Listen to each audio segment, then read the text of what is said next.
Fala pessoal de casa, é um volta que eu tava ajeitando o bagulho. Eu tava enxugando meu. Isso aqui pode fazer assim agora. Fala pessoal de casa, é um prazer recebê-los aqui mais uma vez. Eu queria apresentar, deixar para vocês a bancada nossa aqui. Júlio Henrique, seus cumprimentos. Um abraço a todo mundo. O programa hoje está bem bacana. Tem uma variedade de assuntos muito grande e espero que vocês possam gostar do nosso papo aqui. Casé Zangoni. Isso aí. Bem-vindo aí, pessoal, ainda mais uma vez aqui no meio dessa turma aqui, conversando um pouco de política, de confusões, dessas tretas aí, conversa, acontece isso tudo, essas polêmicas no Brasil, que de polêmica a gente é campeão. É verdade. Léo Unlin. Fala rapaziada, bom dia, boa tarde, boa noite pra você que nos assiste. Muito obrigado pela sua audiência aqui na TV Serra Norte e também no programa Um Pouco de Tudo. Prazer, uma honra estar com vocês mais uma vez, cenário novo hoje. Então pessoal, para começar o debate de hoje, não sei de debate, exposição de assuntos aqui, é muito complicado a gente começar o ano da maneira que a gente começou. Tragédias de diversos tipos e muitas pessoas não sabem por que isso acontece, o que não acontece, se é bom, se é ruim, se é o homem que fez, se é Deus que mandou. Júlio Henrique, o que a gente pode esperar desse início de ano? Bom, eu acho que todas as pessoas, quando um ano muda para o outro, ficam naquele sentimento de ser um ano melhor, de ser um ano de esperança. Principalmente acho que esse sentimento de esperança é o que revigora nas pessoas, né? E eu acho que muito dessa esperança já em um pouco tempo de 2019 aconteceu muita coisa, né? A gente já consegue fazer uma pequena linha das tragédias que aconteceram. Primeiro, o que aconteceu em Brumadinho, que foi terrível, praticamente um filme mais pesado do que aconteceu há cerca de 3 anos atrás em Mariana. Muita coisa ainda tem que acontecer. Vou deixar até para o Casé para ele falar um pouco mais a fundo do tal do jeitinho brasileiro, né?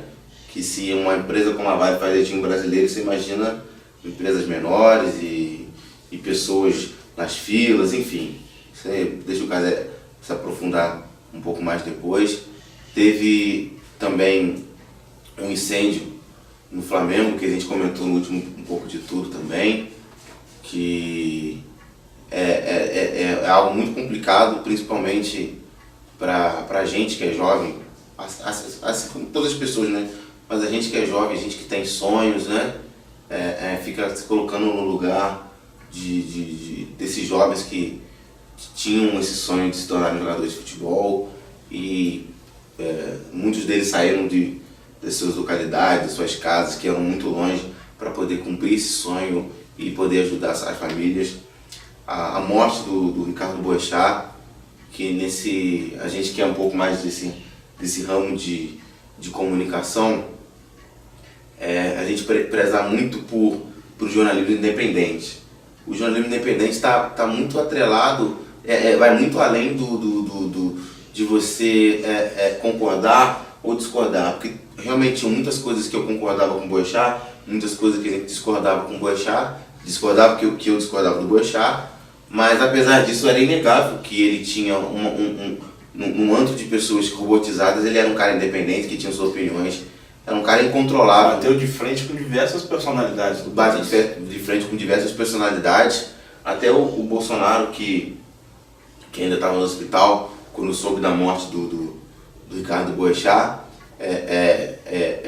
se manifestou, e ele que criticou muitas coisas do Bolsonaro tinha até dado apelido pro Boechat, né? Jacaré. Pois é, ele criticou muitas coisas do Bolsonaro, mas também elogiava. Então era um cara também que não tinha esse viés, entendeu? Papas na língua, né? Exatamente, ele não era aquela coisa que... não é aquela coisa de estar de um lado, vamos criticar, estar do outro, vamos elogiar. Não tem nada disso. Ele, enfim, eu acho que é uma perda gigantesca, que talvez da TV aberta seja o maior jornalista hoje da TV aberta brasileira, que deu opinião e tudo. Também houve a morte da Daisy do Fat Family, que estava brigando com uma luta incessante contra o câncer. Infelizmente a gente perdeu uma das grandes vozes do Brasil. E Fat Family me lembra muito a minha infância. no início dos anos 2000 Sabe fazer o ali, pescocinho? a dancinha do pescocinho ali que todo mundo gostava bastante, todo mundo da família muito talentosa, e a gente fica muito triste primeiramente pelo momento que a gente vive na música hoje no Brasil, tão pobre, e ter um grupo como Fat Family que eles cantavam muito bem, cantam muito bem, a Daisy era fora de série, Tinha esse representante no The Voice Kids também. tinha eu esqueci o nome da Também menina, esqueci. né? Que é muito boa, chegou na final do The Voice Kids. A Bibi, que é uma das maiores atrizes, a diva do teatro brasileiro também, que faleceu no dia de ontem, a gente já está gravando na quinta-feira. Mas o meu recado aqui é que a gente tem que seguir em frente, apesar de todas as dificuldades. Olha, tô dando um discurso aqui de força e Wagner tal. Montes também. Pois é, o Wagner Montes também, que faleceu, bom ser Boa lembrado. lembrança. Wagner Montes, outra Boa figura fantástica do jornalismo brasileiro. Deputado. Que foi uma das primeiras pessoas que começou com esse gênero de jornalismo policial, daquela coisa mais popular, e também foi deputado por vários mandatos, né? Ele ainda era Um cara amicíssimo do meu pai é muito amigo do Wagner Montes também, essa perda. Mas o recado é esse, que eu acho que por mais que 2019 tenha começado bem complicado, eu acho que a gente tem tudo para dar a volta e não esquecer jamais das perdas que a gente teve, mas que essas perdas possam fortalecer a gente ainda mais para que a gente possa ter um 2019 positivo. O futuro ainda é próspero. Esperamos que sim, eu acho que isso depende da gente, das pessoas, da gente ter mais amor, ter mais carinho, ter mais afeto. Acho que é o que está faltando bastante. E também algo de você estar perto, de você abraçar seus entes queridos, de você estar junto com seus amigos e não perder tempo com picuinha boba, porque a gente pode perder muito rápido pra gente. A vida é muito. Parece que demora muito, mas não. Então, acho que vale muito mais você abraçar, às vezes engolir uns sapos com as pessoas que a gente gosta, do que ficar brigado por 20, 30 anos e Esquecer do motivo do chegar num velório e Ficar ressentido. ficar ressentido porque não falou o que deveria falar na hora certa. E para estender um pouco esse assunto, Cazé, várias dessas situações que Juliano citou, Brumadinho, o caso do Boechat, a situação do Flamengo, foram todos casos de negligência. Mas essas negligências, algumas pessoas específicas sabiam que já havia esse problema. Justo. Então, eles usaram aqui, deram aquela gingada do brasileiro, balança pra lá, balança pra cá, uma dose de KY e foi embora. É complicado, né? Essa piadinha sua aí. Entendeu, né? Foi boa, gostei. Mais uma vez gostei. ele cumprimentou por hoje, você tá do lado Não, dele. pô, piadinha. Eu não falei nada. Não, Tudo bem. o cara tá piada, nem eu cumprimentei também. Só pra frisar. Agora passa. Enfim. Mas então, né, a gente teve todas essas tragédias que o Júlio Henrique citou agora há pouco, principalmente esses acidentes que não envolvem saúde, né? Que principalmente é o caso de Brumadinho, o Júlio Henrique... Peraí, eu esqueci de falar das chuvas do Rio também. Eu complementava das chuvas do Rio, que também não são causas assim, que depende indiretamente do humano, é algo mais de temperatura, Natureza, mas né? mesmo assim a gente interfere em algumas coisas. Mas vamos primeiro começar por onde? Por Brumadinho, que foi a primeira parte, né? Laudos de 2017, 2018, 2015 comprovavam que por mais que a barragem estava inativa, havia riscos altos dela se romper e a Vale Permaneceu. jeitinho brasileiro. Falou, não vai se romper, a gente vai esvaziar um pouquinho aqui e vai tudo certo, tudo bem, então esvazia. Não esvaziava. Ou seja, a barragem estava sem receber energia, sem mexer nela em torno de 5 anos. Ou seja, ela recebeu 3 notificações em 5 anos e não alterou em nada. Tecnicamente, foi conivente a tudo que aconteceu. Tanto nessa barragem agora em Brumadinho, quanto lá em Mariana. Mariana, no caso, com a empresa responsável pela Samarco, né? Samarco, agora em Brumadinho, foi literalmente a Vale. A gente vê muitas situações complicadas, né? As primeiras prisões foram dos engenheiros que aprovaram, e um dos engenheiros da empresa alemã, que agora me foge o nome, ele falou que ele foi praticamente obrigado por um dos dirigentes da Vale a assinar esse papel, com chance dele não assinar do contrato acabar, ou seja, de acabar o vínculo dessa empresa com a Vale. Ou seja, a empresa ia sair do país e gerando Prezando empregos. o jeitinho brasileiro virou quesito de currículo.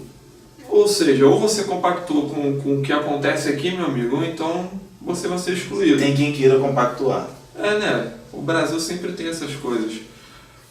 Um pouco mais à frente, né? A gente já entra no mês de fevereiro, já vê essa tragédia no Ninho do Urubu, no CT do Flamengo, que anteriormente já foi 31 vezes notificados pela Prefeitura do Estado do Rio. E vamos lembrar bem, Prefeitura do Estado do Rio. Prefeitura do Rio, perdão. Foi Prefeitura do Rio de Janeiro. Mais pra frente a gente vai dar uma dedo nessa aí. Foi 31 vezes notificados, em torno de mais ou menos 5 a 6 anos. É muita notificação. Pra cá. E 21 multas foram pagas dessas 31. Ou seja, com certeza a gente vê negligência nisso. E a gente vê a principal figura do Flamengo, que é o Zico, praticamente algumas pessoas têm mais carinho, falam que é o rei do Flamengo, de que ele fala, de quando ele era dirigente, lá na época da Patrícia Morim, ou seja, isso deve ter mais ou menos uns 12 anos, não é? Não, menos. A Patrícia foi a presidente do título do Flamengo em 2009. 2009, ou seja, tem 10 anos esse ano que a Patrícia Morim foi presidente, o Zico fazia parte da gestão. Ele falava que o alojamento já não conseguia atender com comodidade alguns jovens. E jovens que, por sinal, estão fazendo sucesso e deixaram o Flamengo no patamar que é hoje, como os Vinícius Júnior e o Lucas Paquetá. Viseu. O Felipe Viseu, ou seja, jogadores que deram renda para o Flamengo se tornar a potência que é hoje, financeiramente. No que a gente vê isso? A gente no início lá, a gente tentou não achar culpado, mas a gente também hoje começa a ver a negligência que o Flamengo teve em torno desses anos, de toda essa presidência que passou, de não fazer algo para melhorar essa situação. Mas muita gente usa esse sistema de alojamento e container, coisa e tal. Tudo bem, muita gente usa, mas mesmo assim não é seguro. Entende? O X do detalhe no container é que container pode ser feito boas coisas. Estava conversando com minha namorada que é arquiteta, o problema não é o container, de maneira nenhuma. O problema é como você colocou o container lá. Porque tem várias pessoas que sofreram a tragédia em Friburgo, estão em casas de container. Sim. Casas bem seguras, mas depende de onde você coloca e como você coloca. Por exemplo, a própria polícia estadual do Rio, alguns departamentos dela são em containers, são um prédio feito por containers. Mas, ali onde foi acontecido era para ser o estacionamento. O Flamengo não tinha o alvará de funcionamento daquele local de alojamento. No caso, não tinha um alvará de incêndio, não estava renovado o corpo de bombeiros. Ou seja, a gente já vê a negligência disso de não se preocupar com um possível acidente. Pode acontecer. Não aconteceu o estádio muito antigo, mais de 10 anos atrás, da arquibancada cair. Aconteceu, mas... O legal também é que vários CTs, depois dessa tragédia do Flamengo, eles tiveram que apresentar documentos que não tem. Só essa semana. O CT da base do Botafogo foi lacrado por falta de segurança, por falta de certidões e alvarás. E, se não me engano, hoje ou ontem, o CT do Vasco, em São Januário, foi lacrado. São Paulo, que tem o melhor setornamento base lacrado do Brasil hoje, que é o de Cotia, também... Mas aí eu pergunto pra vocês... não tem alvará. O Xerém estava sendo revisado hoje. Aí eu pergunto pra vocês. 31 notificações. Na primeira já ter visto. Por que não fechou? Por causa do jeitinho. A gente vai consertar. Não conserta, faz meia boca. Entendeu? Tem toda essa questão assim de ser o que é mais barato, mas lucrativo e pro também clube. Tem as instituições, né? É o Flamengo, é o Botafogo, é o Fluminense, é o São Paulo. É o próprio governo. Tem uns que têm credibilidade, é o próprio governo. Tem uns que têm credibilidade, tem uns que não têm, mas são instituições grandes de qualquer forma. Então, aquela de, vamos, um dia vai. Só que tem dia que não vai. E só para complementar, finalizar praticamente essa parte muito crítica também, né? Não só falando das instituições que houve essas mortes, mas, por exemplo, a Prefeitura do Rio, que eu frisei lá atrás, até a Prefeitura do Rio, o prédio da Prefeitura, ela não tem alvará do Corpo de Bombeiro. Ou seja, o local que era para fiscalizar outros locais não tem um alvará de funcionamento do Corpo de Bombeiro. A Prefeitura do Rio não tem moral pra falar nada. É um de local qualquer que pode instituição. pegar fogo. Eu acho e que tá aí. a frase que resume um pouco esse início de ano nosso é: quem fiscaliza, quem fiscaliza. E a última que antes do gravar o programa a gente estava fazendo o estudo, estava vendo. Outro lugar que também tem grande risco de sofrer um curto-circuito ou alguns acidentes é o Congresso Nacional, que também não tem um alvará de incêndio. Ou seja, a gente pode perder todos os deputados do país, né? Olha que legal. De um, ele já meteu o pé. Foi Olha que esse legal. Eles foram pra Espanha foi embora. e caiu Então, com o tipo, de esquerda lá. Só para literalmente finalizar essa situação nossa, como o Júlio Henrique falou na situação da Vale. Acho que foi o Júlio Henrique, sim. Tudo bem que se fulano não quiser fazer, tem quem faça. Isso começa muito da cultura brasileira, né? Isso começa muito da gente. Se você não fizer, eu consigo ali mais barato, eu consigo ali mais... fulano, ele dá um jeito pra mim.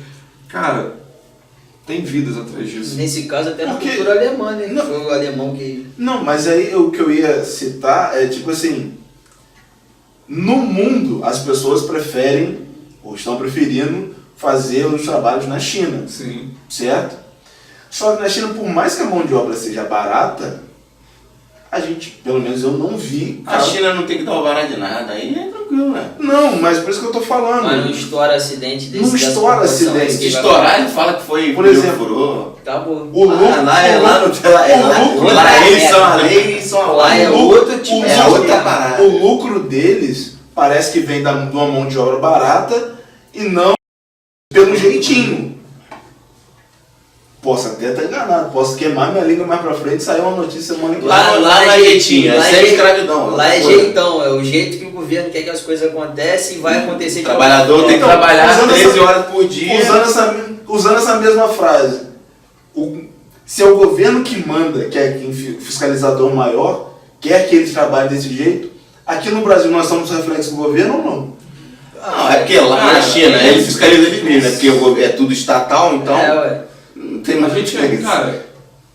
a gente é reflexo do governo? Na minha opinião, sim. Só você olhar o cenário, o Não, conturbado cenário mas aí o político, debate é mais social. filosófico do que a Mas faz pergunta todo simples que sentido, o Bruno cara. fez. Mas faz muito A gente sentido. é reflexo do governo, mas o governo também é reflexo da gente. É uma via de mão dupla. Não tem muito. Quem bota as pessoas... Por exemplo, a Câmara renovou agora com o PSL. Olha a quantidade de escândalo que está saindo do governo do Jair Bolsonaro agora. E poucos Não só dele... escândalo, do E partido, tá? isso que eu ia falar. Poucos relacionados a ele. Não tem um papel, o Bolsonaro fez isso, o Bolsonaro fez aquilo. Não. É o PSL que fez. São alguns novos deputados que Claro, fizeram, os Pernambuco, filhos dele. é o filho, Então, tipo assim, a gente ministro. renova a Câmara em quase 50%, renova também uma parte do Senado. Aí acontecem as turbulências. E cada vez vai acontecendo isso aí. Uma hora era o PT, agora outra hora é o PSL. Isso faz parte da regra do jogo?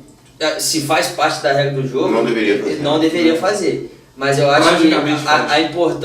a importância é que tá errado, pune. Tem que fiscalizar? Tem. E aí vamos começar a trabalhar nisso. Agora tem o caso do Bebiano, que deve ficar pro próximo programa. A gente não pautou isso hoje. Mas tem o caso do Bebiano que está acontecendo. Então são várias coisas que vão acontecendo e o governo não tem nem 2 meses. Melhora uma questão econômica, mas aí já começa a escândalo, tá de escândalo. Antigamente era o PT, agora aí depois foi o PMDB do Temer, aí agora está sendo o PSL, e vai trocar. O PSL vai sair, de repente os deputados vão sair, vão entrar outros, e vão começar a achar coisas, porque infelizmente o jeitinho brasileiro está presente em Mas todas. aí o que fala mais? Uma sigla ou a própria pessoa? Pra mim é a pessoa. A sigla A pessoa, não define. mas ela acaba fazendo parte da sigla porque Mas ela a sigla tá- influencia muito. tá ali, Não, né? logicamente. Não, eu sei que a sigla influencia, mas por exemplo, vamos lá, eu me filio ao PT hoje. Eu estou assumindo um risco enorme. Sim. grande. A primeira impressão que o pessoal vai ter. Você compactou com o que o PT faz. Sim, senhor. Não Mas é? hoje qual partido não é sujo? Aí Mas é o que eu tô te aí falando. qual é o problema? Então, Nos Estados Unidos, se não me falha a memória, os candidatos podem ser candidatos sem uma sigla partidária. Acho que nas próximas eleições. Nas já tá próximas começando a eleições estão acontecer. querendo colocar isso. Hoje no país não pode. não, você tem que. Inclusive a cláusula de barreira que a gente falou no último programa, vai ter, tem muito tempo parlamentar já, né? Que está sem partido e por isso que o PSL e o DEM eles vão homologar no bancada da Câmara, porque muitos deles vão começar a se anexar a esses partidos, né? Por isso é muito importante. Se isso vai dar certo ou não, acho que você, com a obrigatoriedade da legenda, você tira muita candidatura independente. Porém, se você também não exige que o pessoal esteja numa legenda, esteja num partido, você também deixa que qualquer pessoa possa se candidatar à presidência. Mas isso é democrático? Então, democrático e entre partes. Eu acho que você tem que ter um mínimo de critérios a seguir. De repente, não seja um dos critérios estar em um partido, Saber pode ser ler, outro. escrever, tem ensino fundamental, Então, para mim tem que é direito do Estado prover. Está com, Tem mínimo conhecimento está financeiro, está de com a gestão também é está bom. com a documentação de... A gente pode ficar debatendo essa questão do que é necessário Porque eu penso por nesse horas. ponto porque o próprio governo, o próprio Estado é obrigado a fornecer esse nível de conhecimento a toda a população. Sim, aí o Estado que está enviesado te fornece uma coisa e você acaba, desde criança, aprendendo só um lado da moeda. E aí quando você chega para ser candidato, você só vai com aquilo que você aprende, não, na verdade, com o contexto todo. É escola sem partido ou escola com partido? Aí... Escolhe que ensine. Se a escola não tivesse partido, não precisava de uma lei para garantir que o professor não doutrine. Eu acho que é por aí. Eu prefiro uma escola que ensine, né? Melhor do que... Bom, Qualquer coisa. o que eu acho nesse tema que a gente está debatendo aí, que está conversando um pouco, é que essa coisa do jeitinho brasileiro, por muito tempo, a gente se vangloriou dele. Nossa, jeitinho brasileiro, como É safo. como se a gente sempre tivesse uma forma de escapar das coisas negativas, das armadilhas que a gente tem no dia a dia. Só que conforme foi passando o tempo, eu acho que esse jeitinho brasileiro, que era uma coisa até folclórica, né, da nossa cultura, se transformou em algo Foi totalmente vendido pro mundo. totalmente pejorativo. E como vocês realmente falaram, né, o jeitinho brasileiro ele está em todas as camadas da sociedade. Se você vê uma empresa como a Vale, que é uma empresa multibilionária, é a maior empresa de minério de ferro do mundo. Ou seja, eles têm dinheiro para poder fazer Um troço decente. para fazer algo decente com qualidade. Mas eles vão fazer o quê? Mais barato. Por quê? Porque eles vão fazer mais barato? Porque eles querem... Se não me engano, um deputado virou e falou assim, eu esqueci o nome, não sei se foi deputado. O cara virou e falou assim, coitado da Vale, já perdeu tanto dinheiro, esquecendo da vida das pessoas. Para ele o dinheiro é mas esse é mais ou menos o mundo que a gente está vivendo agora. Entendeu? O que é a Vale? Fazer o esforço mínimo para ter o lucro máximo. Isso aí. E não se importar com a vida das pessoas, Os funcionários. colocar debaixo da barraca um restaurante, um prédio de administração, Totalmente legal. entendeu? E depois ficar chorando e falando que deu toda a condição para os funcionários. Sabendo das notificações. Sabendo das notificações, Porque muito funcionário coagindo não o sabia. fiscalzinho, porque você acha que o fiscal que estudou 4 anos, não é fácil você passar 4 anos de engenharia é 5, né? 4 anos, teve que fazer uma prova Mestrado, pública difícil, doutorado, super concorrida e estudar. Você acha que ele não chega na barragem, ele chega na empresa e vê que, Tá gente, errado. tá errado. Não é isso. Mas aí o cara chega com 5 mil, 10 mil no bolso do cara e ele fica quieto. Não, né? E assim, Isso eu acho que ele deveria denunciar de qualquer forma, porque é a minha índole. A pessoa tem a opção. Agora, não é todo mundo que tem essa opção. Não, é justamente o que isso, é o que acontece. É uma roda que não para de girar, é um ciclo. Parece que as coisas só conseguem funcionar se tiverem uma safadeza, Isso uma aí. pilantragem. Porque as pessoas não se importam com as outras pessoas. Elas não se importam. Porque a gente pode ver que em Mariana a mesma coisa. É exatamente a mesma coisa. Felizmente ou infelizmente, o impacto ambiental de Mariana foi muito maior do que Ambientalmente. do que o de Brumadinho. Só que o de Brumadinho teve muito mais vítimas. Até hoje ainda não foi contabilizado total. Acho que vai demorar uns 2 ou 3 meses, talvez demore até mais, para que sejam Fora confirmados. que ficaram perdidos. E alguns corpos também que nunca vão ser localizados. Que são difíceis. E o pessoal costuma, sobre essa parte que você está falando, Redon, sobre o jeitinho brasileiro, tem uma coisa que me chama muita atenção, porque a gente é visto lá fora como um povo que abraça, um povo simpático, um povo alegre. Não mais tanto. Principalmente. Tá mudando. Agora a política fez o favor de mudar. Não, tá mas mudando, você, tá mudando. Não, tá mudando por causa do povo brasileiro que tá mudando isso. Não, você Tem chega, alguns você lugares chega que lá você fora. chega, que você chega. Mas isso tem há muito tempo. Que o Hotelaria brasileiro, americana. Se você for num hotel estrangeiro, O mínimo que ele sabe, o hotel vai voltar sem sabonete, sem a toalha de Então, banho. eu ia falar isso. Essa é uma característica. Só que não é a característica de todos os lugares. Muitos lugares no mundo, inclusive na Europa principalmente, tinha placas lá, proibido entrar de brasileiros, eles têm esse receio. Só que o Brasil foi vendido para o mundo como um país alegre, um país Samba, futebol, carnaval. Samba, futebol, carnaval. E principalmente, a característica do povo brasileiro não é um povo frio, é um povo quente, é diferente da cultura europeia. A gente, por ser latino, a gente tem essa facilidade. E o pessoal costuma confundir a imprevisibilidade, a vontade de vencer que o brasileiro tem, não só dentro do futebol. Você vê que o futebol brasileiro é aquele futebol que improvisa muita coisa. A mãe do dia a dia brasileiro é aquela mãe que tem um salário mínimo e sustenta 3, 4 filhos dentro de casa, sem o pai. Então você... Sobrou uma arroz na panela, faz um bolinho de Faz um bolinho de arroz. arroz. Essa imprevisibilidade que tornou o jeitinho brasileiro. Que foi a mãe dar um jeitinho pra comida sem ter dinheiro. É um jeitinho bom. É um jeitinho positivo. E aí a gente acaba usando isso de uma forma negativa, que é aprender a improvisar com coisas sérias. É você ter a condição de fazer uma barragem decente lá em Brumadinho e você improvisar essa barragem com os próprios dejetos que sobram. Que você fala, caraca... Rejeito. O rejeito. Você fala, caraca, sobrou rejeito, o que eu posso fazer com isso? Hoje você pode fazer tijolo. A terra, meu irmão, e explora vamos mais. fazer a barragem. Mas aí que eu coloco pra vocês. Jeitinho é diferente de uma ideia brilhante. Ideia brilhante para você economizar energia, adquirir lucro da maneira correta é positivo. Claro. Jeitinho é quando tá errado e você quer mascarar esse Mas essa nem situação. todo mundo tem esse discernimento. Por exemplo, Jeitinho você vê prédios construídos com material reciclado. E os prédios estão lá íntegros, intactos, coisa e tal.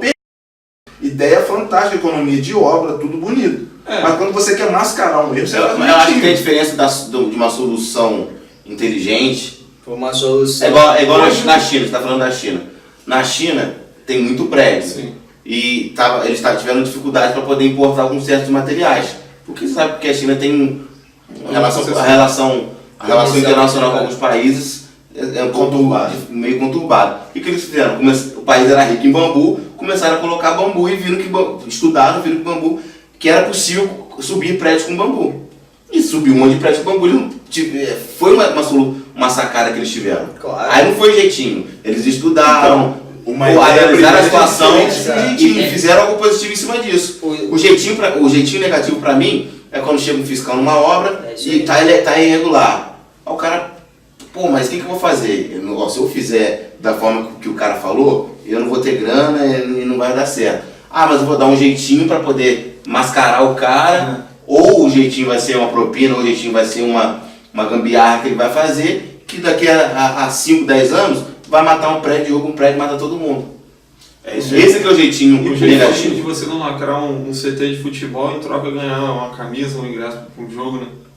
É complicado, né? É a corrupção que a gente cobra dos políticos. Falar em jeitinho, normalmente... A corrupção é o famoso jeitinho. Vou passar um projeto. Ah, mas pô, o que eu vou ganhar em troca? Fulano. A gente dá um jeitinho depois de te ajudar, te dar um carguinho, Ou você fala- de fazer isso, de fazer aquilo. O jeitinho se tornou um pejorativo na política. Vocês falando assim de intervenção, do jeitinho, você faz isso porque eu faço aquilo, faz isso porque eu faço aquilo, isso cai muito sobre o que está acontecendo hoje em dia, né? STF manda, deputado acata, legisla, Não vale dar pra comentar isso aí. e a gente não sabe mais quem tem o poder de fiscalizar. Opa, São Paulo. Presídio. A gente não sabe mais quem fiscaliza as leis, quem faz as leis. Esses três poderes são praticamente um, né? Virou quase monarquia isso aí, não um poder só agora. Ninguém mais sabe quem faz o quê, virou casta. O rei do Brasil hoje é o Toffoli, É os o reis, Toffoli, o Mendes, o Melo. esses são os reis. E falando nisso, eles estão interferindo direto no alfabeto, né? Que negócio de alfabeto. Rapaz, então, o que está acontecendo hoje é um assunto bem polêmico, que não deveria ser polêmico, né? Se todo mundo, a parcela da sociedade, conseguisse entender a real visão sobre o tema. Mas o que eu queria trazer em discussão hoje no Pouco Estudo é sobre a ADO 26, que é um projeto, uma ADO, né? Primeiro explicando o que é ADO. ADO é a ação direta de inconstitucionalidade por omissão, que isso é um recurso jurídico qualquer pessoa ou partido político, no caso o PPS lá em 2013, entrou com uma ação direta ao STF porque o Congresso Nacional, as casas legislativas, não pautaram que a homofobia é um crime. E eles querem imputar que a homofobia se torne um crime de racismo no Brasil. O que está acontecendo nessa discussão toda? Vários setores da sociedade estão discutindo porque o primeiro ponto disso aí tudo, para a gente poder entender qual que é o tema, é que não tem uma definição clara sobre homofobia. Você não tem uma definição civil, você não tem uma definição constitucional, você não tem uma definição criminal. Então você não pode definir o que é homofobia. E se você tiver uma opinião, caso seja criminalizado, e você tenha uma opinião contrária, por exemplo, ao casamento gay, se você tenha uma opinião contrária quanto ao relacionamento homoafetivo, ou então contra qualquer outra pauta que esteja envolvida a homoafetividade, você pode ser preso.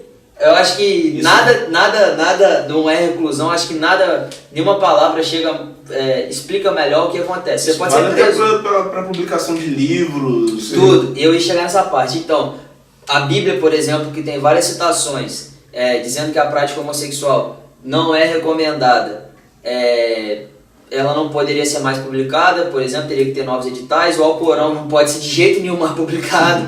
Tem um livro, por exemplo, chamado Os Ex-Gays, né, que contam relatos de pessoas que deixaram de ser homossexuais, não pode ser mais publicado, por exemplo. A gente falando alguns termos aqui, se de repente um indivíduo, um coletivo, que é o que eles querem fazer, porque é igual o crime de racismo, pode ser a injúria racial ou crime de racismo, que aí depende se é você contra o indivíduo ou então contra uma classe toda. Esse mesmo atenuante pode estar prescrito também no crime da homofobia, e isso gera uma série de problemas que a gente vai discutir daqui a pouco, mas principalmente, então se eu falar um comentário, fazer uma piada, alguma coisa assim, e um coletivo homossexual se sentir ofendido, pode sim mandar prender. A parada gay, por exemplo, a gente não pode discordar. Qual é a sigla que eles usam?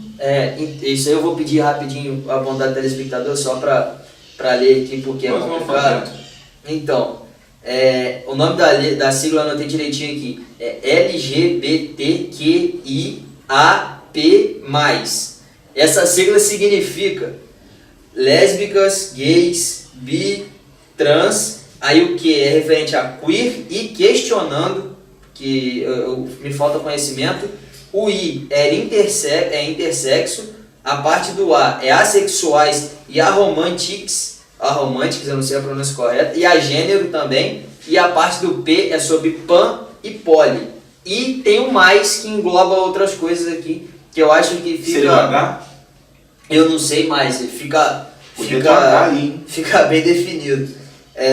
Se tivesse o H de hétero aí? Bom, essa parte do hétero a gente vai se tocar num outro ponto, de um número também que é engraçado, né, que as ONGs defendem muito, né, que o Brasil é o país que mata mais LGBT no mundo. E antes de tocar nessa parte, a gente não está defendendo aqui que não seja crime, só que... Você vai falar? Não. O Brasil é o 15º, porque existe mais de 14 países que é proibido a ato de homossexualismo e a pena é morte, ou seja, isso é mentira, o Brasil não é um país que mais mata, não estou dando nem pra falar merda. Lá é... Um país, por exemplo, é a Rússia, que a Fernanda Gentil deu um relato sensacional, falando, pra quem não sabe, a Fernanda Gentil é lésbica, e ela deu um relato de como é a vida de um homossexual na Rússia, Egito, Honduras, aqui do nosso lado, aqui no nosso... Os países do Islã, todos os países islamizados. O Brasil não é, então foi bom. Eu ia falar só duas coisas aí. Obrigado, desculpa. Não, nada não. Eu já sabia dessa informação, mas é bom você complementar, porque eu ia falar isso mais pra frente, você já falou, tá tudo em casa aqui. Mas o que eu ia falar é que a gente não tá, principalmente eu não tô defendendo que se matem homossexuais, pelo amor de Deus. Eu tô falando que com a criminalização da homofobia, por você não ter um conceito de homofobia formado e se tornar um crime de opinião, fica muito subjetivo. Então, se você discorda, você pode ser processado por homofobia e você pode ser preso e ficar na mesma cela de uma pessoa que matou um homossexual com a lâmpada, por exemplo. Com um sem vergonha que matou outra pessoa só porque ela tem outra opção sexual. Então, fica numa subjetividade tão grande que isso acaba fazendo um mal para a sociedade. Absurdo. Não que as pessoas homossexuais não se sintam hostilizadas, mas esse abre precedentes para outras coisas que eu vou falar daqui a pouco. Então, assim, é uma situação, uma conjuntura complexa demais pro STF, que não tem o poder de legislar, argumentar. O STF não tem que responder pautas legais. Se essas pessoas homossexuais querem imputar um crime de homofobia, assim como o racismo, tem que ter um vereador, tem que ter um deputado, que eles têm a minoria deles para se juntar e conseguir eleger um, como elegeram o Jean Willis e outros, agora o Davi Miranda vai entrar, e fazer um projeto de lei tramitar tanto na Câmara quanto no Senado, e aí sim, por representantes da população, conseguirem discutir um projeto e fazer uma coisa. Porque muitas dessas leis já estão prescritas no Código Penal brasileiro. Então vamos lá, vamos jogar um pouquinho de lenha na fogueira. Racismo e homofobia, para mim são duas coisas diferentes. E querem colocar isso no mesmo barco. Um é crime contra a raça e outro é crime contra um certo público. Não é uma raça. Beleza. Mas estão querendo tornar Estão querendo colocar inatingível. Isso, não é inatingível. Você já parte do pressuposto que a segregação vai ser mais forte. Com certeza. Isso é o que eu consigo analisar. Eles estão buscando uma separação maior. Entraremos no período que teremos cotas para esse tipo de gênero. Nem gênero. Não, você tem esse precedente sim. Se é crime de raça. Se é crime de racismo, isso não é crime de gênero. Então, muitas coisas que são pautadas na ideologia de gênero, eles mesmos agem contra eles. Você tocou num ponto da cota. Tipo, você falando eles, parece até que é um povo separado. Não, mas como eles agem em relação... Essa parte da cota e de outros precedentes é o que a gente vai conversar agora. Por exemplo, você tem a cota para as pessoas negras. Sim? Beleza. Você pode ter cota para homossexuais também. Inclusive, era o projeto de governo do PT. O PT queria que tivesse cota para transfóbicos, eu acho que fala. Não, transfóbicos é que tem medo. Não, mas é trans alguma coisa. Tem alguma coisa assim. Que também está prescrito junto do crime de homofobia lá. Acho que é transfobia, direitinho. Então as pessoas transexuais, elas também teriam cotas de universidade, assim como as homossexuais. Então, é justamente igualitar como o crime de racismo. Aí a gente passa para outra parte. Vamos supor que o STF consiga criminalizar e vire realmente uma lei, um decreto, alguma coisa do gênero. Beleza. Eu sou heterossexual. Vamos supor que eu seja vegano. Casé, gosta muito de comer carne, todo mundo aqui sabe. Churrasco. E eu sou mais ligado. Então, eu por ser vegano e ser uma minoria, eu posso achar um absurdo ter churrasqueiros no mundo. Ter churrasqueiro no Brasil. No mundo não, né? No contexto do Brasil. Me ofende ter churrasqueiro, mas eu sou a minoria. Então eu posso entrar com uma ação direta de inconstitucionalidade por omissão ao STF, dizendo que matar boi é um crime e fechar todo mundo lá e juntar contra o pessoal, porque eu sou a minoria. O gordinho, por exemplo, a gordinha, ou então magrinha, por serem minorias, eles podem se juntar e abrir precedentes que acham um absurdo ter muita batata frita no mundo. Um anão, né? Um anão. Isso aí é uma coisa tão idiota, esses exemplos que eu tô dando, mas eu tô dando mais... Eu tô dando um exemplo pior para você entender até onde pode chegar o precedente jurídico. Então, vamos numa coisa mais séria. A questão do anão. Se eu for chamado, por exemplo, de magro, eu posso me sentir ofendido. Porque quem disse que magro é um padrão de beleza que a sociedade tem que adotar? Meu sonho era ser gordo. Meu sonho era ser gordo. E aí, por esse precedente jurídico da homofobia, eu posso processar outra pessoa. Olha o nível que vai chegar. Vai virar um filão de processo, a gente já tá com vários processos agarrados. São os advogados por aí, né? Olha o nível que vai chegar isso. Então, essa parte do precedente jurídico é uma coisa que vai abrir para muitas coisas, inclusive a questão de cotas. Então eu quero cota na universidade porque eu sou hétero. Por quê? Porque o hétero branco, cis, eu não sei nem o que cis significa, é a maioria da população. Mas não é assim que funciona. Se eu não me engano, é de cisgênero. Eu sei lá o que isso significa, mas me falta conhecimento. Só que, assim, se ofende, eu sou hétero, se ofende eu andar de mão dada com uma menina na rua, ou então beijar minha namorada em público, uma pessoa homossexual, ela pode me denunciar por homofobia. Cara, eu acho isso um absurdo. As pessoas prezam muito pelas liberdades individuais. Com essa sequência de coisas, de poderes interferindo em poderes, o que indica que determinadas classes estão tentando sobrepor as liberdades individuais de outras. Acho que com isso tudo as pessoas estão tentando interferir demais nas liberdades individuais um do outro. Quando, no início do governo, a Damares colocou os LGBTs junto da classe de família. Ela transportou todos para o mesmo estatuto. Então, quando eles querem esse tipo de situação, de querer segregar ainda mais, isso não prova, isso me faz remeter que eles não querem uma situação igualitária. É a questão que muitas pessoas também criticam nessa parte o feminismo. E outra coisa, a gente falando assim, a pessoa que está ouvindo em casa vai falar assim, esses caras são tudo homofóbicos. Não é isso. O que eu estou expondo é só um outro lado da moeda. Por quê? Eu tenho absolutamente certeza que a pessoa que está compartilhando de repente a hashtag criminaliza STF, alguma coisa assim, primeiro não tem tanto conhecimento da tramitação penal como deveria funcionar realmente, que é funcionando pelo Congresso. E segundo, eu tenho absolutamente certeza que não está fazendo isso de má fé. Que está falando assim, poxa, tem que ter uma pena mais severa para quem mata o homossexual só porque ele é homossexual. Claro que tem que ter, ninguém está defendendo isso. O problema é que se você faz uma lei nesse molde que eles estão solicitando, passa a ser um crime de opinião, porque homofobia não tem uma definição penal, constitucional ou civil. Se não tem, isso até caracteriza, por exemplo, se um homossexual é assassinado e um hétero é assassinado, eles vão passar por leis diferentes. Isso aí. Um vai ter uma pena e o outro vai ter uma pena, outra. sendo que os dois são assassinados. Eu acho, só dar um pitaquinho. Eu acho que é até por isso que a forma como está tramitando esse projeto de lei, não é nem projeto de lei, né? É a ação, é a ADO, é a ação de ADO. Direito De omissão. de inconstitucionalidade por omissão. Eu acho que até o complicado, tem vários pontos bem complicados aí, mas quando um órgão como o STF, que é um órgão de indicação de presidentes, enfim, que foi politicagem, ele se julga no direito ele meio que pega, porque o lindo da democracia é ter uns poderes bem definidos, o legislativo, o executivo e o judiciário. Quando o judiciário quer fazer o poder do legislativo, a gente já sabe que está havendo uma interferência de poder, assim como se o executivo também estivesse fazendo esse poder. Aí já não é mais uma democracia, é outro modelo de governo. E por isso que seria bacana se o próprio legislativo, a Câmara dos Deputados, o Senado, colocasse esse assunto em debate por representantes do povo para poder passar.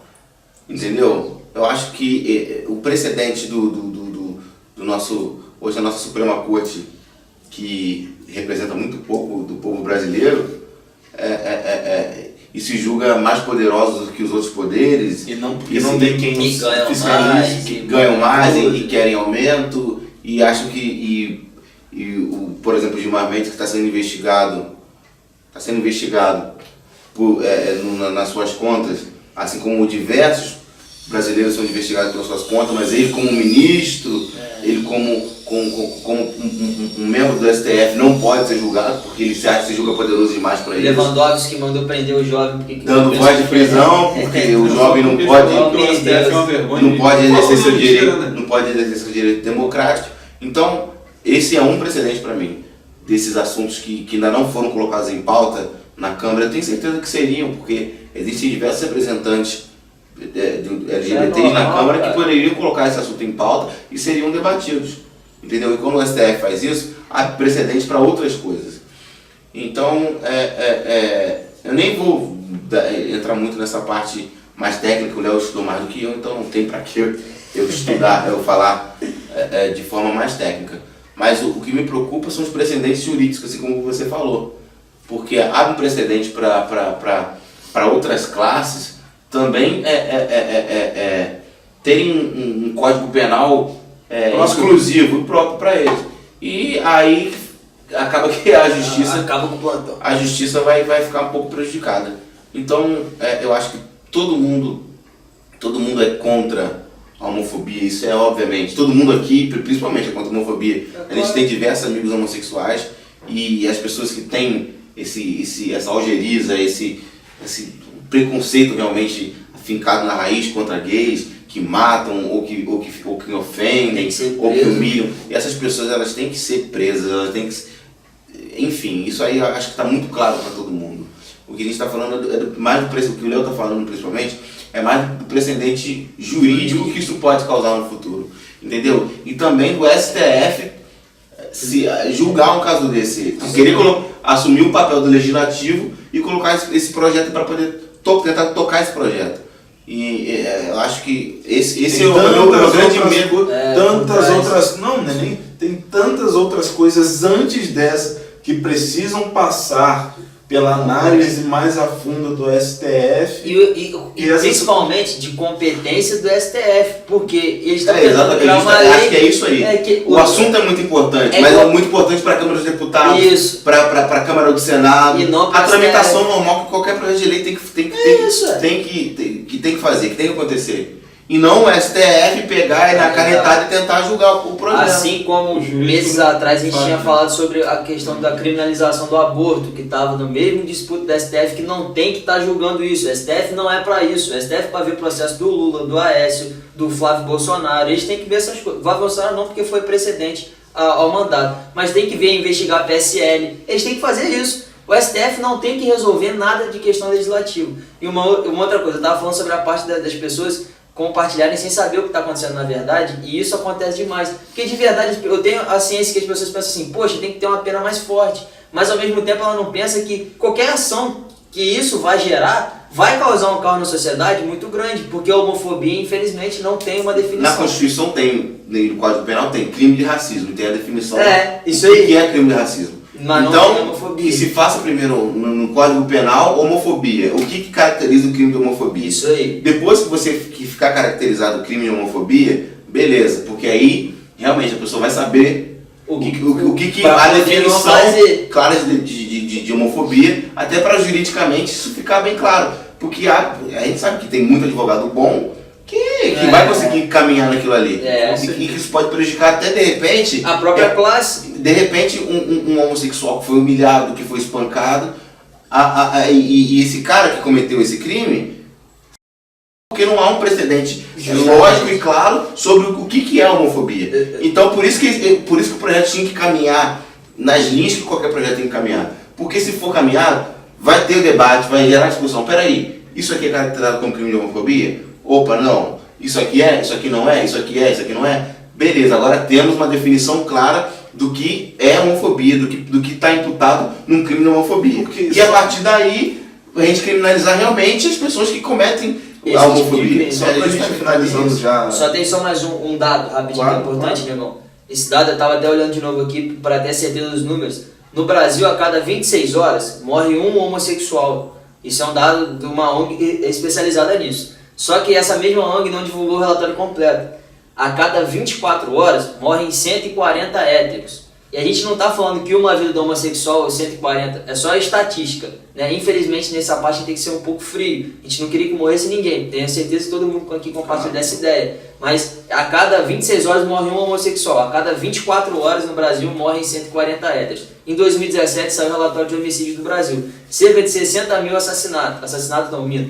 homicídios, né? Cerca de 60 mil homicídios. Acho que mortes violentas. Isso aí. Dentro desses 60 mil, apenas, e ainda bem que não foram mais, deixando bem claro, 344 foram homossexuais, vítimas homossexuais. Tem algumas delas que, por exemplo, a questão do transgênero, eu estava estudando, a pessoa que troca de gênero, de repente, não contabiliza na identidade. Então, mas assim, o universo de 60 mil para 344 é um universo muito distante. O resto, a população toda, o resto foi tudo hétero. Então assim, vamos supor que mesmo nessa questão de transgênero chegue a 1000. São 58 mil héteros que estão morrendo e 2 mil homossexuais. Não tinha que morrer ninguém na nossa visão. Mas se mata muito mais hétero, tudo bem que tem muito mais hétero, mas também se mata muito mais. E assim, as pessoas héteras, é lógico que as pessoas vão começar a discutir que é um machismo estrutural, que a sociedade está pautada a leis para eles e tudo mais.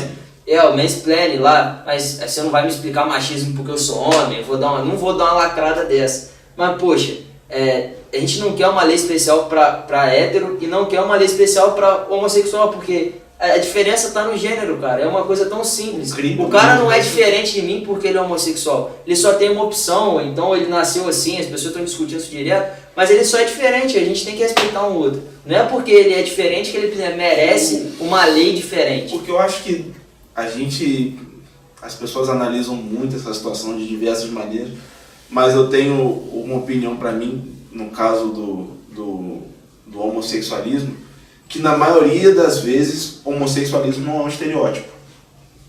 Você não vai conseguir identificar um homossexual Tem muitos pelo são estereótipo. sim, é verdade. Então você acaba que coloca tudo no mesmo. Você tenta dividir uma coisa, você cria mecanismos para dividir e inconscientemente você cria uma rixa mesmo. Grande. Aí tem aquela história do apartheid, você vai para um lado de lá, eu vou pro lado de cá, estamos criando um apartheid velado em cima disso daí, que as pessoas não estão nem percebendo isso. Um dos personagens mais famosos do Jô Soares era o Capitão Gay, se não me engano. E é um estereótipo aquilo. O Seu Peru, estereótipo. Tem quantos personagens gays que fizeram história no humor brasileiro e vão continuar fazendo? O Félix Bichamada, novela. Assim, tem vários, a gente pode ficar sem um monte. Mas é isso que eu falo com você. Mas se você usar um estereótipo hoje, caso a lei da homofobia, a criminalização da homofobia, por não ter, e a questão é toda essa, como não ter uma definição pronta, se você usar um estereótipo hoje do homossexual, por exemplo, num show de piada, você pode ser preso se a pessoa se Eu acho que o pior precedente disso é da questão religiosa, talvez. O padre não pode falar, o pastor não pode falar, porque... Você não pode usar a Bíblia. Se você... Não, a questão da Bíblia... Mas, por exemplo, se o pastor for dar um sermão, a Igreja Católica entende... Como que a Igreja Católica entende o homossexualismo? O problema não é a pessoa ser homossexual, é o ato dela cometer o homossexualismo, que é a relação homoafetiva. O homossexual é diferente do ato. Isso aí, porque para a Igreja Católica tem a questão do pecado. Então, como isso é um pecado, se ela comete esse pecado, a Igreja ama o pecador, mas abomina o pecado. Se a pessoa for homossexual e não estiver praticando, e ela se confessar, por exemplo, a Igreja ama ela do mesmo jeito. E mesmo ela em pecado, a Igreja vai amar ela do mesmo jeito. Esse é o precedente católico. Só que a Igreja deixa muito claro que não é certo. Assim como mentir não é certo, assim como outras coisas, isso é a visão da Igreja, não é certo. Então, se o padre falar que ser homossexual não é certo e a criminalização da homofobia for passada, por exemplo, no STF, ele pode ser preso. Sai da missa preso. O pastor a mesma coisa. E todas as pessoas que discordarem disso também. Gente, hoje o assunto foi quente. Polêmico, né? Você tá polêmico aqui, você imagina... Em Brasília. Imagina lá em Brasília. Vamos para nossas considerações finais, Júlio Henrique. Acho que muito bacana o programa de hoje. A gente poder estar tocando nesses assuntos mais quentes, mais polêmicos. Principalmente com esse último assunto que a gente conversou agora. E que as pessoas possam levar esse assunto não da forma talvez mais objetiva dos precedentes que isso pode ocorrer, porque é óbvio que qualquer pessoa de bem, eu acredito que a maioria das pessoas que nos assistem são pessoas de bem, e até o Brasil, eu acredito que a maioria do povo brasileiro são pessoas de bem, eles abominam pessoas que perseguem pessoas por suas escolhas, ou até por as suas não escolhas. Eu, por exemplo, sou negro, eu não escolhi ser negro, eu nasci negro, tenho muito orgulho de como sou, graças a Deus, mas existem pessoas que, pelo fato da minha cor ser negra, que me discriminam só por eu estar no ambiente. E obviamente que essas pessoas merecem ser criminalizadas, assim como uma pessoa que humilha, ou que machuca, ou que maltrata um homofóbico, que maltrata um homossexual, ou um transexual, ou qualquer tipo de pessoa que seja diferente do que ela é, também merecem ser punidas. Eu acho que acho que a forma como esse assunto está surgindo para a gente debater aqui na nossa sociedade brasileira é que está pegando bastante. Então acho que muita coisa ainda tem para rolar por baixo dessa ponte. Eu espero que a gente possa ter aberto um debate legal aqui, concordando, discordando. Eu acho que a democracia é bonita por causa disso, porque a gente está aqui dando opinião. E as pessoas podem não concordar, eu posso não concordar com o Léo pode não concordar comigo, e você pode não concordar com a gente, mas a gente está aqui para poder trocar essa ideia e formar uma opinião. Eu acho que isso que é interessante. E não ter medo de falar, não ter medo de opinar, porque a gente é muito jovem, e esses assuntos tem muita gente que tem muito medo de falar, e a gente está aqui dando a cara a tapa para poder falar sobre esses assuntos que realmente divergem. Tem pessoas que concordam muito para um lado, tem pessoas que divergem muito para o outro lado. E a gente vai estar aqui mais uma vez na próxima semana, comentando com certeza sobre assuntos tão polêmicos quanto esse, porque aqui é o país da polêmica. Casé. A gente é o campeão de polêmica, né? Por mais polêmica que a gente, eu acho que... Campeão, rapaz. Acho que a frase do programa foi essa de Casé. A gente é campeão de A polêmica. gente é. Se acha que a gente é bom no futebol, porque resolveu a gente na polêmica. Mas, cara, eu concordo com tudo isso que o José Henrique falou e puxar mais para um lado sentimental, né, nos dois temas do início do programa. Cara, tudo isso que a gente falou envolve muito um sentimento, que é o amor. A falta de amor na questão de... Não, sério mesmo. Você tá filmando, Não, olha só, vocês vão entender, A gente ri assim, porque normalmente Casé é o cara das piadas pesadas. Ele tá falando com o coração Já, aberto. Escuta o menino que o menino é bom. Porque, tipo, tem essa questão da falta de amor em todas essas tragédias, gente fazendo piadas, tanto com o Brumadinho quanto a situação do Flamengo, das enchentes. São famílias que são envolvidas nisso, pais de família, sonhos perdidos, toda essa questão de tragédia, toda essa impunidade que o Brasil passa, toda essa corrupção, não só dos políticos, mas como o povo também. E, tipo, essa questão de toda essa criminalização, de todas essas confusões que o Brasil tem. Talvez se a gente parasse de pensar só no ego, só na gente, começasse a olhar melhor para os outros, a gente pararia de, pelo menos minimizaria os nossos problemas. A gente começaria a fiscalizar mais as coisas, a gente começaria a fazer as coisas com mais cuidado, a gente não teria acidentes como teve no Brumadinho, como teve no Flamengo, a gente não jogaria lixo no chão para entupir os bueiros, igual aconteceu no Rio de Janeiro, na Nova Friburgo, isso é craque para acontecer, acontece quase toda semana. Se a gente tivesse mais amor entre as pessoas, a gente não teria tantos casos assim de violência como homossexuais e demais. Então, ou seja, falta amor para a nossa sociedade, falta a gente compreender mais o que é ser humano. Então, tipo, você que está em casa, você que está vendo a gente pela internet, seja mais humano. Independente da opinião, se você concorda ou não, seja mais humano. Pensa que aquela pessoa tem família, pensa que aquela pessoa tem alguém que se importa com ela, tem alguém te esperando ali em casa. Então, se você não quer que aquilo aconteça com você, não faça isso com outra pessoa. Bota a palma na edição. Caramba, hein? Leômili. Eu acho que hoje eu falei demais. Eu queria agradecer a todos vocês que nos assistem, tanto pela internet quanto pela TV e pelo celular, enfim, por vários meios. Queria agradecer de verdade, cara, por você estar sempre com a gente. Concorda comigo com o que eu falei? Eu acho que eu falei demais esse programa. Se você concorda com a gente, que bom, mas pesquise mais, tire mais as suas dúvidas ainda. Pode mandar mensagem que a gente está aqui para responder.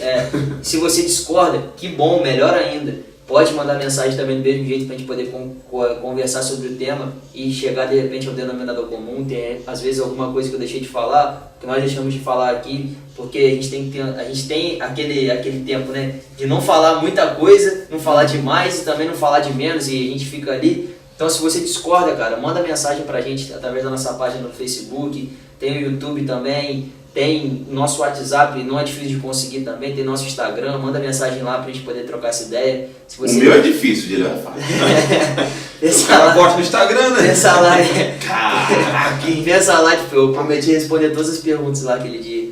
Pensa lá, porque a gente pensa diferente e o pessoal, vocês são da direita e tal, vocês são de algum grupo político. Cara, uma das frases mais bacanas que...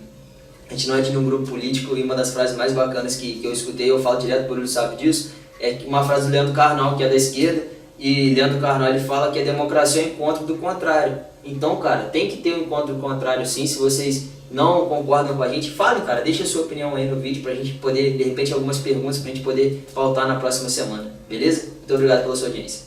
Então, pessoal, eu vou dar o último pitaco do dia. Esse é bem pitaco mesmo. Eu queria que vocês pensassem em uma palavra chamada seletividade, que é o que mais está acontecendo hoje em dia. Uns podem tudo, outros não podem nada, e o que todo mundo deveria poder, ninguém pode. Então, fique com essa e vamos continuar pensando um pouco de tudo.